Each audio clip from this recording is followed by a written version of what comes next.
匈牙利投诉乌克兰，俄罗斯继续扩建入侵基地。欧盟设立1500亿欧元防务基金。罗马尼亚总统大选，亲俄候选人和俄罗斯再次失败。比利时、澳大利亚、丹麦、芬兰向乌提供新援助。普京继续拒绝全面停火，并提出停火先决条件备忘录。普京笃定欧洲和乌克兰一盘散沙，笃定特朗普会帮助俄罗斯。他为什么这么自信？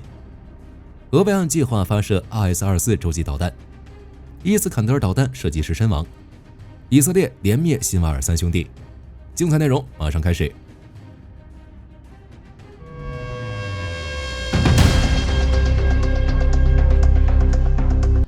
5月18日，匈牙利总理欧尔班在阿尔巴尼亚举行的欧共体峰会后，向北约秘书长吕特投诉了乌克兰的罪行。他称，乌克兰情报机构组织并开展一场有协调、有资金、有组织的活动，来抹黑匈牙利，这是不可接受的。呼吁北约进行干预，确保匈牙利免受乌克兰侵害。乌克兰这是被投诉了。匈牙利如此公开抱怨乌克兰，究其原因是5月9日，乌克兰安全局揭露了匈牙利军事情报部门在乌克兰境内的首个间谍网络，并宣布逮捕至少2名间谍。乌克兰与匈牙利的矛盾自此公开化，双方随后还互相驱逐外交官，矛盾直接升级。现在双方一个指责对方试图利用间谍网络对乌克兰实施侵害行动，一个反手指控乌克兰虚假宣传，肆意抹黑。随着矛盾继续升级，不排除双方会采取一些极端手段。当然，匈牙利选择在欧共体峰会进行公开抱怨，指责乌克兰，除了因为有更大舞台进行洗白外，也是在为其大哥打掩护，用不痛不痒的嘴炮行动来掩护俄罗斯未来的持续入侵。据《纽约时报》5月19日的报道，北约官员通过最新的卫星图像证实，俄罗斯正在芬兰和爱沙尼亚边境建造新的基地和军事基础设施，尤其是摩尔曼斯克州的奥列尼亚和阿拉库尔蒂空军基地，科米共和国的卡明卡空军基地，以及卡雷蒂亚共和国的彼得罗扎沃茨克空军基地。俄军在这里建造和翻新了帐篷、车辆存放仓库、战斗机避难所和直升机基地。同时，报道援引芬兰国防官员的预测称，俄罗斯可能会在乌克兰战争结束后的5年内，使芬兰边境的俄军数量增加2倍。至于出兵北约的理由，不用想，就是欧盟和欧洲其他各国对乌克兰的援助和对俄罗斯的制裁行动，以及一部分刻在骨子里的入侵 DNA。 首先是欧盟，其在5月19日设立1500亿欧元的防务基金，来加强欧洲防务。据悉，该基金被称为 SAFE， 可向欧盟成员国以及包括乌克兰在内的一些国家提供贷款，是8000亿欧元重新武装计划的一部分。它的成立意味着欧盟正通过不依赖美国的方式来增强欧洲的国防实力。其次，在政治政策上，俄罗斯想要在欧洲扩展的愿望再次落空。2024年11月24日，罗马尼亚举行总统选举第一轮投票，独立候选人卡林·乔尔杰斯库领先，不过因其右翼、亲俄等论调，于2025年2月26日被罗马尼亚警方逮捕。第一轮投票结果也因此被罗马宪法法院取消。随后，罗马宪法法院决定在2025年5月进行总统第2轮大选投票。此时，热门候选人是亲欧候选人尼库索尔丹和亲俄候选人乔治西蒙。虽然大选期间，罗马尼亚外交部曾发表声明称，再次看到了俄罗斯干预的迹象，但5月18日选票统计出炉时，尼库索尔丹仍以 54.1% 的选票击败了亲俄候选人乔治西蒙，赢得总统选举。乔治西蒙这个人毫不掩饰对俄罗斯的喜爱，他反对欧盟援助乌克兰，要求乌克兰补偿罗马尼亚的所有援助。一旦乔治西蒙当选，将给欧盟、北约带来更多变化。幸好这样的情况没有发生。泽连斯基也庆祝尼库索尔丹赢得胜利，并称罗马尼亚是值得信赖的伙伴和朋友。同时，他还强调了两国团结、力量以及深化战略伙伴关系的重要性。最后，在制裁上，欧盟将向 G7 集团提议，将俄罗斯海运石油现行每桶60美元的价格上限降至50美元。据悉，此举是欧盟第18轮制裁方案的一部分，旨在进一步限制俄罗斯的石油收入。7国集团财长将于本周讨论该提案。与此同时，英法德意波5国领导人在与特朗普讨论俄乌问题后称，如果俄罗斯拒绝停火或对和谈不认真，那将对其实施更多制裁，并要求美国对俄罗斯施加制裁，迫使俄罗斯停火。显然，欧洲这是在给特朗普打预防针。任何出卖乌克兰和有损欧洲利益的和平协议都注定不会成功。如果美国不对俄施加制裁，那么美欧可能会分道扬镳。对于欧洲的提醒，美国财政部长贝森特在接受采访时表示，如果普京拒绝本着善意进行和谈，美国和欧盟将加大对俄罗斯的制裁。同时，贝森特还承认过去的制裁无效，并将责任归咎于拜登政府的软弱态度。不过，对俄罗斯加大制裁，美国内部也有不同的声音。这一点，火力军稍后会在普京的迷之自信章节讲到。其实，最好的结果是特朗普对俄施加制裁，加大援乌。当然，他什么都不做也在意料之中。至于最终会发生什么，还是让时间来验证吧。据比利时国防部长西奥·弗兰肯透露，比利时计划向乌克兰提供新的军事援助，其包括20套塞伯鲁斯反无人机系统、100辆装甲救护车和卡车、1.6万件轻武器、5艘型号无人艇，以及1辆配备科克里尔3105型炮塔、可自动装填的豹一 A5B1 坦克。据悉，援助这辆豹一 A5B1 坦克，其目的在于测试，一旦通过，将使100辆豹一 A5 坦克现代化，从而增强火力支援能力。这也是比利时向乌克兰提供10亿欧元援助计划的一部分。如今的欧洲军工企业，除了在乌克兰开设分厂外，还大规模测试各种武器装备。一些新式武器在乌克兰得到极大的实战检验。除比利时外，澳大利亚顶着美国的不满，向乌克兰新援助了49辆退役的 M1A1 坦克。澳大利亚总理安东尼·阿尔巴尼斯于5月18日会见泽连斯基后宣布了此消息。目前第一辆 M1A1 坦克正在运往乌克兰的途中。丹麦也正式宣布2025年至2028年向乌克兰提供新的6.32亿美元军事援助，其中包括火炮系统和弹药、战斗机设备以及乌克兰空军训练设施的资金。此外，芬兰国防部于5月19日宣布，他与欧盟委员会签署了一项协议，要利用俄罗斯冻结资产的利润，向乌克兰提供价值1.01亿美元的物资和重型弹药。对于这些援助，泽连斯基均表示了感谢。与此同时，也正是因为有了这些欧洲军工分厂的存在，让乌克兰军工有了极大的提高。据《华尔街日报》分析，如今乌克兰制造武器的速度已经超过了北约，现在基辅生产的武器装备已经比2022年多出了整整35倍，价值从10亿美元飙升至350亿美元。更为关键的是，报道称，如果资金充足的话，乌克兰速度还可以提高2倍。据基辅独立报报道，普京在与特朗普进行2个小时通话后，继续拒绝全面停火，并表示莫斯科将准备一份包含停火先决条件的备忘录。显然，即便特朗普阐述了其对停止敌对行动、停火的立场和态度，但普京依旧坚持和平道路仍有待确定的看法，甚至其再次引用了需要消除战争根本原因的理由。可能普京觉得俄军在前线占据优势，认为其能在2025年年底前完全控制乌东4州，因此才不愿做出重大妥协，也不愿意停火。不过，俄总统新闻发言人佩斯科夫则表示，俄罗斯希望通过外交和政治手段来实现特别军事行动所有目标。为什么普京和佩斯科夫对夺取乌东4州是采取不同的方式呢？因为这是俄罗斯面子、里子都想要。俄罗斯曾经以为很快就能完全占领乌东4州，甚至还搞出了公投入俄行动。但战斗至今，乌东4州仍有30%的土地在乌克兰手中，不完全拿下来，俄军就无法书写胜利。俄罗斯民众和精英也不会接受这个结果。因此，不管付出什么代价，通过什么样的手段，俄军这个最低目标都必须完成。这也是俄罗斯要求乌克兰撤军的原因。当然，该要求遭到了泽连斯基的驳斥。5月19日，他在接受基辅独立报采访时表示，这是我们的土地，我们不会从我们的领土上撤军，并拒绝了土耳其谈判中俄罗斯代表团提出的无理要求。为什么普京这么自信，认为今年必然能拿下乌东4州呢？这是因为他笃定乌克兰和欧洲会是一盘散沙。这一点从视频开头匈牙利投诉乌克兰就可以看出，这背后说不定就有俄罗斯的影子。其实普京笃定特朗普会帮助俄罗斯，毕竟若没美国帮助，按照现在的损失数据估计，俄罗斯完全拿下乌东4州还需要243年，损失1亿人才可以拿下。因此考验特朗普的时刻到了。不过以现在美国态度，情况可不太妙。前面美国财政部长贝森特表示，如果普京拒绝本着善意进行和谈，美国和欧盟将加大对俄罗斯的制裁。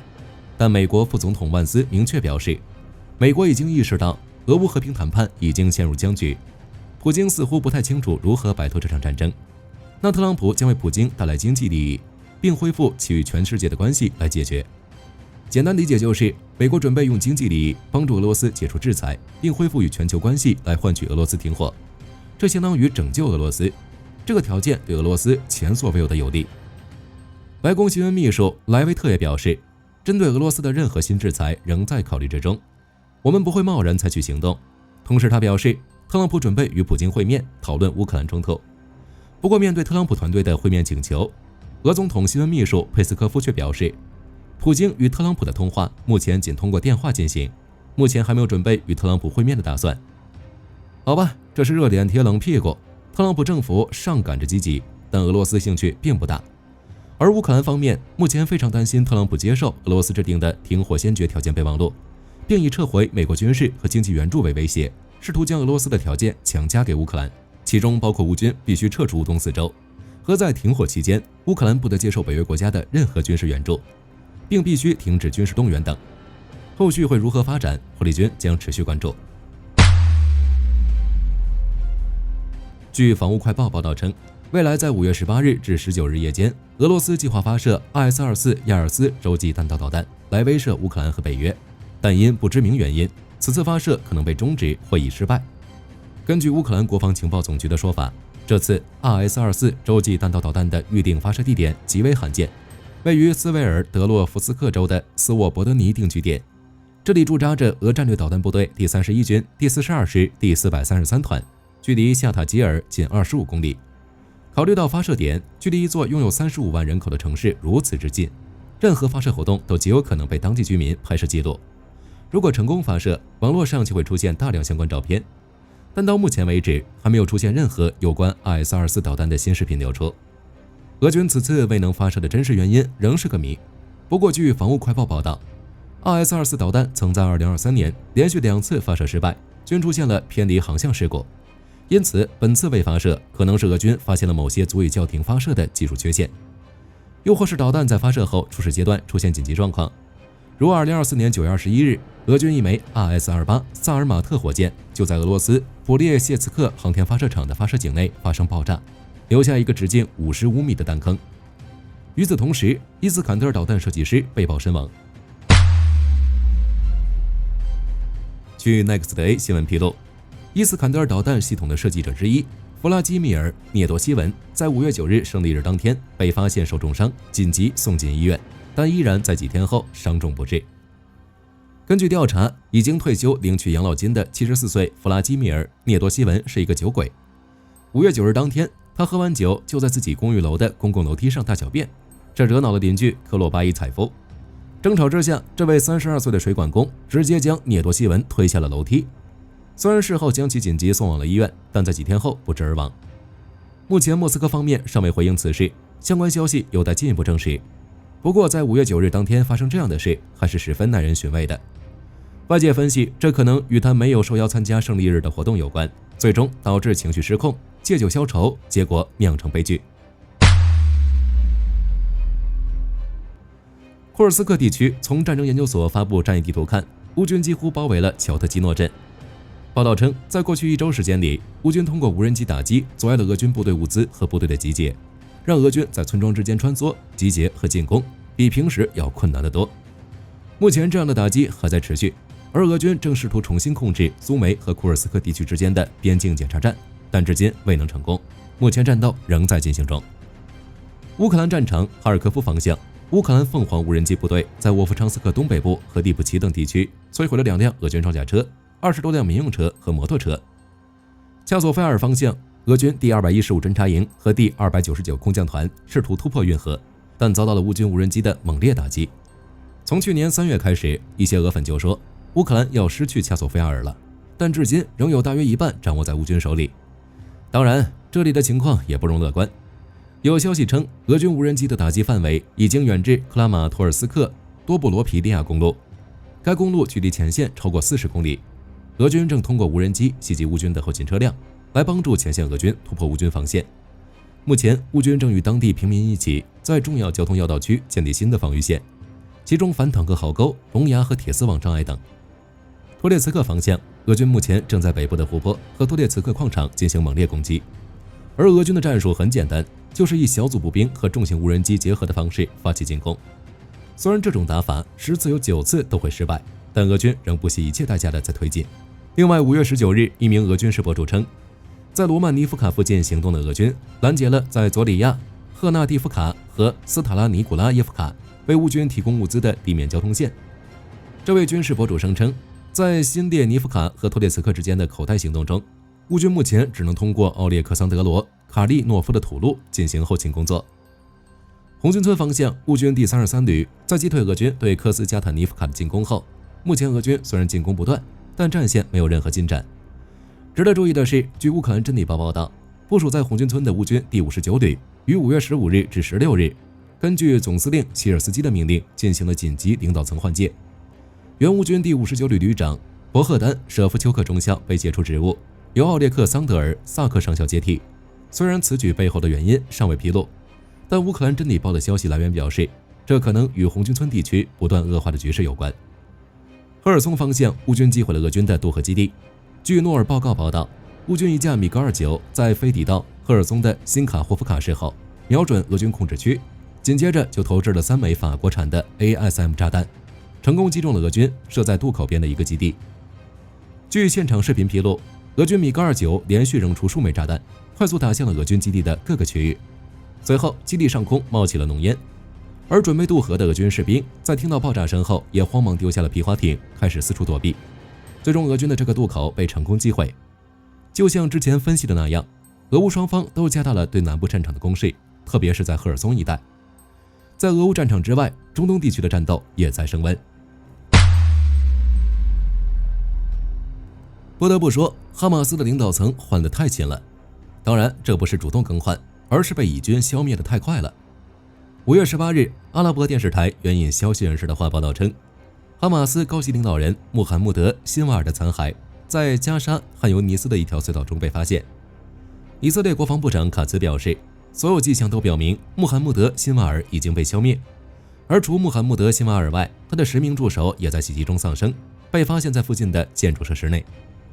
报道还称，目前辛瓦尔3兄弟穆罕默德·辛瓦尔刚当上哈马斯领导人没几天就被以色列消灭，再结合他的2位前任，包括叶海亚·辛瓦尔、扎卡里亚·辛瓦尔，也都被以色列先后消灭。可见哈马斯领导人这个职位命若是不够硬，可做不了。目前新的哈马斯领导人暂未选出，那哈马斯今年会成为历史吗？如今的哈马斯已从巅峰时期的3万人锐减至3000到4000人，其领导层悉数被灭，主要帮手真主党销声匿迹，胡塞武装与美军打得热火朝天，伊朗不敢说话，叙利亚变天了，一切都变化得太快了。而且以色列针对哈马斯从5月16日就发起了基甸战车行动，目标是彻底终结哈马斯，实现对加沙的全面控制。为此，以军出动6个旅，约3万士兵，投入400多辆梅卡瓦坦克、2000多辆装甲车、480门火炮、火箭炮，在空军支援下向哈马斯发动最后一击。这次哈马斯可能真的顶不住了，他们仅剩的实力已经不允许与以色列硬抗。此前，哈马斯曾表示愿意交出所有人质和交出加沙控制权，以换取停火，但都没有得到以色列回应，可见以色列消灭哈马斯的决心。据统计，自2023年10月7日以来，54名哈马斯加沙领导人中有35名已被消灭，剩下的19名躲在哪里都不安全。在外界，以色列谈判小组正在卡达尔尽一切努力找机会达成协议，以释放人质。特朗普特使维特科夫也提出新的建议促进停火，欧洲多国和联合国更是要求以色列终止加沙行动，但内塔尼亚胡并不愿意放弃。目前能让以色列停下来的，估计只有彻底消灭哈马斯，完全控制加沙，因为对以色列来说，这个最后的机会不容错过。近期美国可能出于改善与海湾国家的关系，以色列面临中东各方最弱的时机，也是实现永久和平的最后机会。内塔尼亚胡为此等了数十年，因此这次绝对不会半途而废。好了，本期节目到这里就结束了。